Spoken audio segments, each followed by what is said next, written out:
Yo, yo, yo, welcome back to the channel. Did you miss me? Yeah. Did you miss me? Huh? Oh my goodness. What is happening in the market? Every day it seems like the S&P 500 moves up or down 3 or 4%. This is just the normal volatility that we're experiencing at this stage.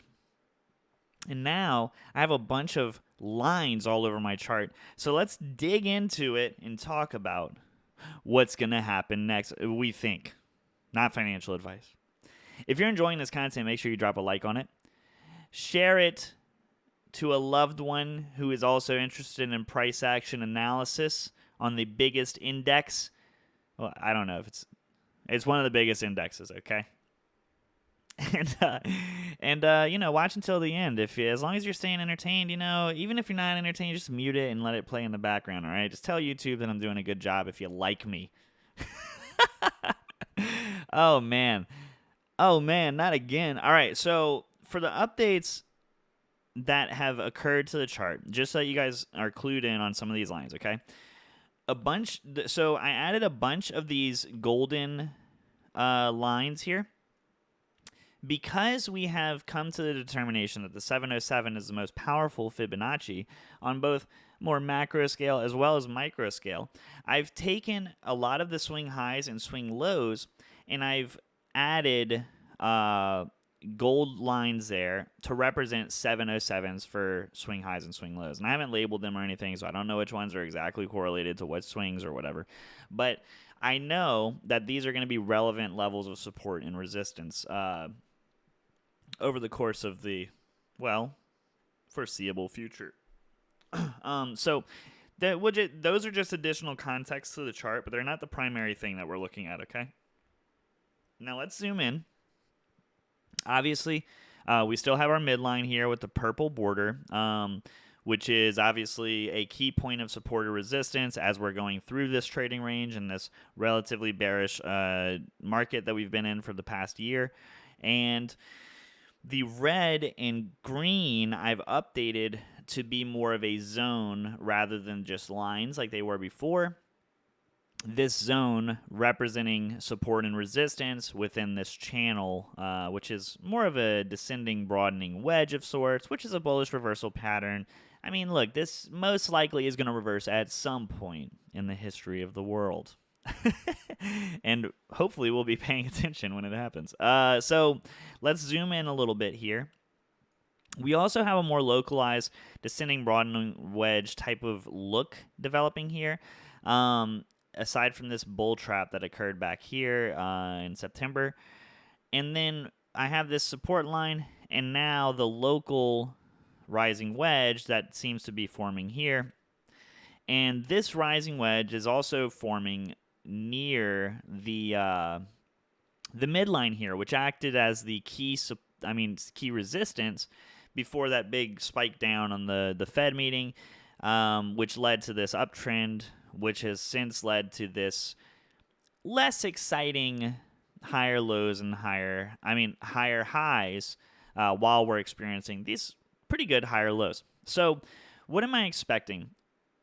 Right now, and I know that this is, look, by the time you watch this video, what I'm saying right now is probably something that you're feeling, which is there is a certain level of indecision that's within the market. And the reason that indecision is occurring is because you are breaking down. You have broken down out of this rising wedge here, and you're retesting it now. But you're also finding support on this descending resistance that's in red here that we'll highlight.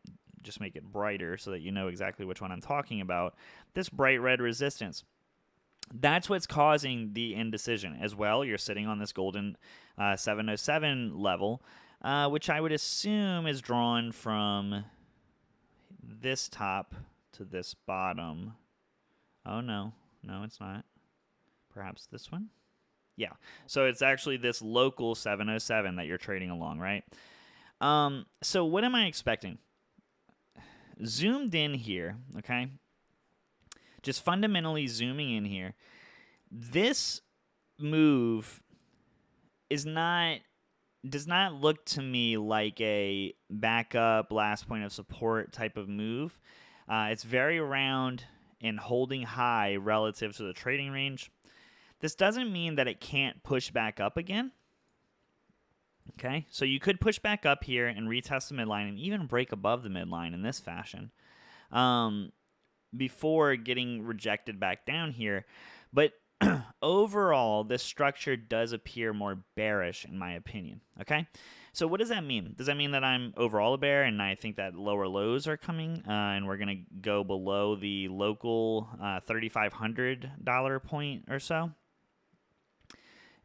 Not necessarily at this stage. And the reason that I say that is because it is still possible that you break up here, you break down, and then you have a type of bear trap scenario where then you have this accumulative move. See, this is how you get these big presses up, is when you have this lower rounding sort of shape to the structure. That's what it would require. It's almost like we would need to kind of charge up liquidity, essentially, in order to then power through resistance that's as significant as this midline, especially considering that we haven't come back down and tested this green bar at the bottom. Oh, by the way, TradingView removed. So TradingView has put me on a premium plan for free, because of, I mean, Twitter followers, YouTube followers, whatever. They hooked me up with a premium plan. Thank you, TradingView. I appreciate it. But it like expires every like 4 to 6 months or something, and I'm not paying for it if you're giving it to me for free. So I'm waiting for them to update it. I actually just DM'd them before the video. If you're giving it to me for free, I'm not paying for it. Not out of the kindness of my heart. Nope. Not in this economy. You know what I'm saying? A bag of chips like $10. You heard? So what does that look like? I mean, that overall, that's what I'm saying. This is a very indecisive point in the market. This does look like it wants to come down, okay? It does look like it wants to come down and get into this golden range. See? Pretty well drawn here. This is the sort of move that I'm more expecting. I'm not expecting a big crash, dramatic down, because I do think that the red support that we have is pretty strong and pretty likely to be held at this stage, because you once broke it and then were rejected straight down, and now to break through it again is a sign of strength in the market. It is a sign of strength. And so if you break back down below this and then you get rejected down through and you make a lower low on this 3,600 or so. So what that move would look like here is maybe you would do this, bounce here, and then get rejected. I mean, obviously, you would have already seen pretty bearish price action at that stage, but that would be the scenario where I'm like, okay, we're going to have to see what happens on this green support trend, but I think it's actually more likely that you end up, continuing to press down and eventually getting down to your green bar down here that we never tested again. So that would be the sort of scenario that I would be expecting. So that's something to be looking out for. So, like, for example, I'm assuming you're not in a position, okay? The way that I would be reading this is, okay, I'm expecting some chop here. If we get a little dip through here, right, and we test this golden range here, this is not financial advice. This is just what I would do. I'm willing to take a risk and enter a long position, okay? But I'm no longer willing to be in that long position if I see confirmation below this 36.45 level, okay? So if you break below here, if you go to the 786, to me, I would be waiting for this relief bounce, and I would get out. Because I would expect totally that once you break that 707, it's probably a good sign that you're going to continue to lower lows. That would be basically my strategy. Obviously, it's a little hard to predict that much movement within the market, but you get the general idea. So if at any point you break this this previous resistance trend, now support trend, to the downside, I mean it's a buying opportunity when you test it. If you break below it, you really don't want to get through. You really don't want to get through this local 707 here, because then you're probably going to at least go down to this 707 here, down to 3580. And then you'll see if there does an accumulation move does build up there, but that wouldn't be something that I would want to hold through if I'm in a leverage position. So that's just a little bit of how I would be assessing my risk in that situation. I mean, that's basically how I'm seeing the market right now. Super local look. But I will say that generally, right? Generally speaking, this range, as I said before, as I said in my previous few videos, this range does look like healthy accumulative price action. It does look like something that will break to the upside. It does look like that.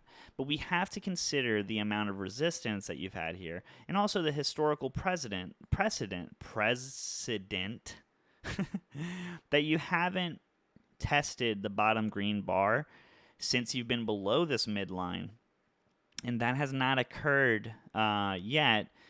Like, you have not broken below it and then broken back above it since the beginning of this bear trend. Now, that doesn't mean that it can't happen, because at some point it probably will. That type of change of behavior is the type of bullish momentum that the market would need.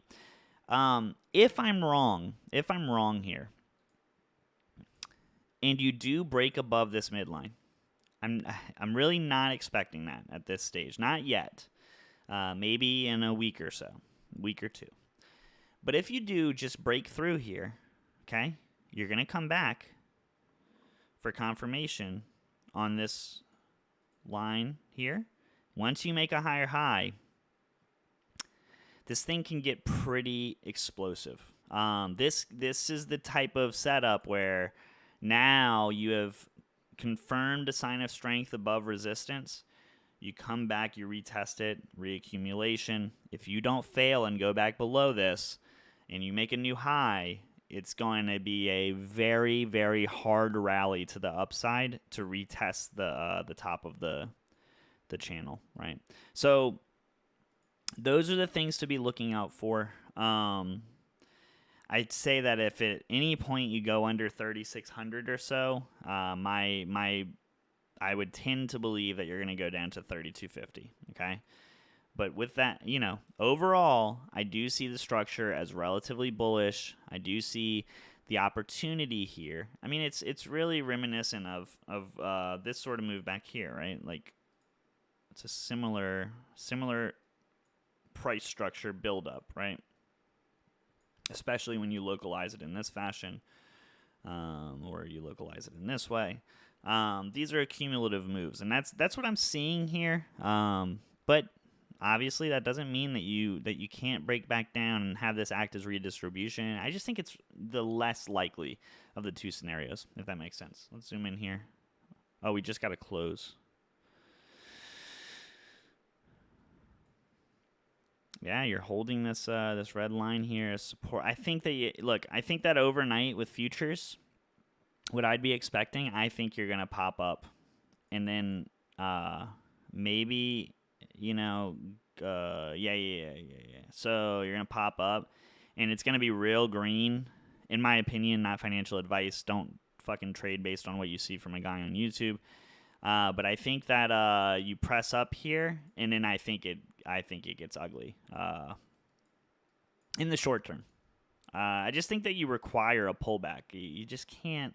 I don't think that you can really break through with this sort of structure. You need to see an accumulative. Let me show you an example of what I'm looking for here. Maybe for the break of that midline specifically. Let me see. We'll go to the hourly. I know the video is pretty much over, but you get it. Okay, so look, this is a perfect example. I mean, they're all going to kind of look the same. But you broke here. You broke up, right? So you had this big sign of strength here move. You had this quick distribution play out here, right? And oh my goodness, I can only imagine how many head and shoulders were drawn in the process and posted on Twitter when this happened. But ultimately, this acted as a reaccumulation move. Okay, and so why did that happen? The reason that it works is because, right, you had this really overextended price action here, right, where you're hanging so high, right? But then what you start to do is you have this accumulative structure form, right? And then you can press up, right? That's the sort of, you see that, how that's, it's hard to describe. Like but it's like an inverse head and shoulders. You're getting that sort of motion that you want. You're getting that structure on the more macro scale. I just think locally you haven't really played anything out yet. So if you were to just for example, I can just drag this over, right? See, this is pretty much what I drew. Right? It's pretty much what I drew earlier. So that's the sort of market structure that you're looking for. It's kind of hard to identify when it's happening. It's something that it takes screen time and processing to pay attention and really start to understand as it's happening. But you can see these structures kind of forming where you're hanging relatively low within your local trading range, right? So, and what I mean by that is, and I know the video is getting a little overextended here. It's ready for distribution, but think of,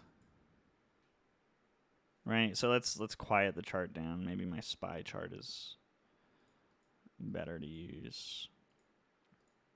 And you want to use trend lines and everything like that for context anytime you're doing this. But think of it as, if you're familiar with Wyckoff theory and the way that we've covered it in the past, and I think I've talked about this in other videos, but we'll just do a refresher right quick. So this overall, in my opinion, looks like an accumulative structure, okay? It has that rounded bottom sort of nature to it, right? And what I mean by that is you have the top of the trading range that's established pretty much here is like the top of your liquidity trading range. And then you have the bottom, right? And so what part of this range, right, has more time spent in it, the top or the bottom, right? The bottom. By and large, there has been more time spent at the bottom of this structure than there has been at the top. Does that make sense? And so, does that make sense? That doesn't really matter. What I'm saying is, generally speaking, if you're sitting higher in a trading range, that's bait for retail for distributive purposes, okay? So think about the psychology, right? Like, when you're in this sort of range here and the price is hanging lower, what do you see all over Twitter all day? Dude, Twitter all day, every day when you were here is, oh yeah, it's gone to $320. Oh yeah, and even when it pops up here, oh, it's gone to $320. It's gone to $320. It goes low. I told you, it's gone to $320, man. It's going. And then it spikes through here, and everybody's like, it's going to $320, and then whoop. So animated. And then so that doubt is still existing in the minds of retail.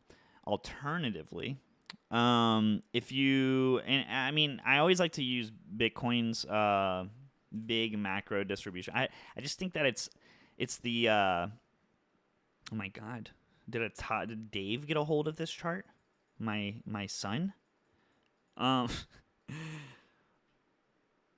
So on the contrary, right?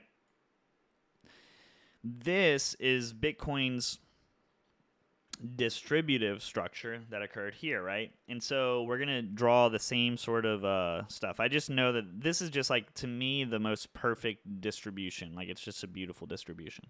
So for months, you traded in this range, okay? Here to here, pretty much, like that, right? And so by and large, where is price spending the most time, right? Even if I scoot this up, I mean, I can put this way up here. Price is undoubtedly way higher within this range for the longer term. And so what that means is, and while this is happening, it's all good news, okay? Tesla bought Bitcoin. The Bitcoin, there was some sort of like ETF or something, whatever. It's all good news while this is happening, right? What that's doing is it's inflating the price to unnatural levels, holding it higher so that then retail will buy in, thinking, "Oh my God, yeah, we're going on the moon, baby. The Bitcoin, it's going up. It's gonna go to $100,000. It's gonna go. It's just gotta." And then suddenly you break down below the structure, the news starts getting bad, right? China bans Bitcoin. That's like the classic. Tesla, Tesla's no longer accepting Bitcoin because of environmental concerns. Remember that one? That was below this structure. And by then, it's too late for retail because retail was too busy, loading up for freaking months up here with all the excitement about how it's going to the moon. And then it got rejected down below. You had an accumulation. You had a similar distribution play out, albeit a little bit higher and more rangy. And then, like you come back down here. You have redistribution that occurs here, right? This is how you can identify these things. And look, I mean, I'm not perfect. I don't do it 100% of the time perfectly, whatever. But it's certainly something to be looking for when deciding what side of a trade you want to be in, for example.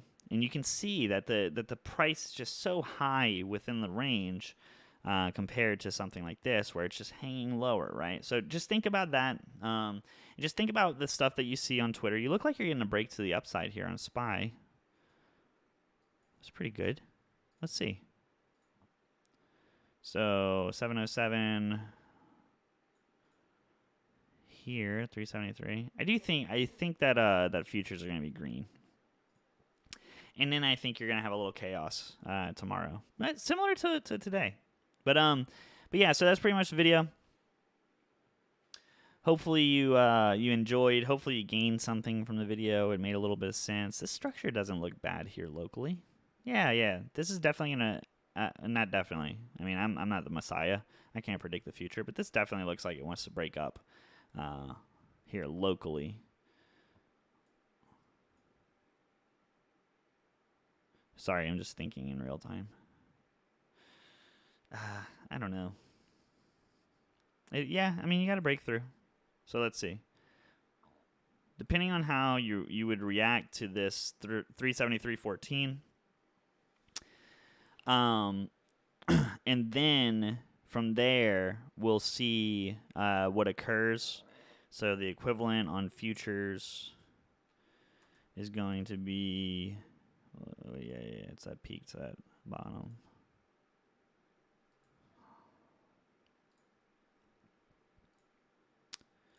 Let's see.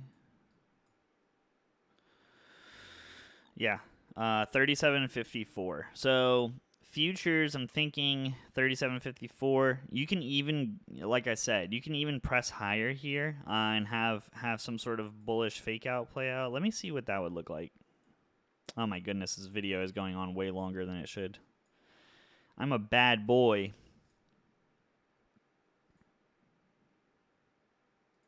Oh yeah, so for this range, the 707 is 37.96. That's pretty, I mean, I would, if you make it to 37.96 off of this move, you come back, this could be it, guys.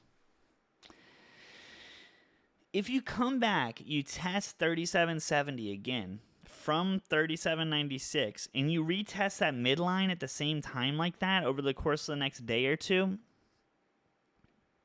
that is pretty convincing stuff. Pretty convincing stuff. You might need maybe a little bit more height so that then you can come back to that. Well, because you're never gonna. What would I mean? To get a 707 above, see that's yeah. So, but look, what I'm saying is that we'll do that in another video. But if you can break through the top of this structure and get to this 3800 or what was that last one? I mean, you're getting close. You're getting close. 3782. Yeah, I don't know. This is still kind of fake outy to me. I mean, unless what you did was you broke back down, but you held this golden pocket until you were like confirming above this midline, that's really bullish, right? But I'd say that maybe you need a little bit more data. Let's see what it would be from up here. Yeah, that's way above.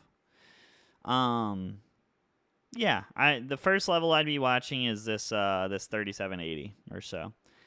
If you break this structure, and then from there we'll see how it holds up in this golden range. Hopefully you enjoyed the video. I'm talking way too much. This video is way too long. But it's been a while since we talked, and I figured, I'd spend some time with you guys. Okay. All right. I love you, buddy, pal. I love you. I know you didn't get to consent to me telling you that I love you, but it's true. I can't help my feelings. And so sometimes I just express them openly with my mustache. So have a good day.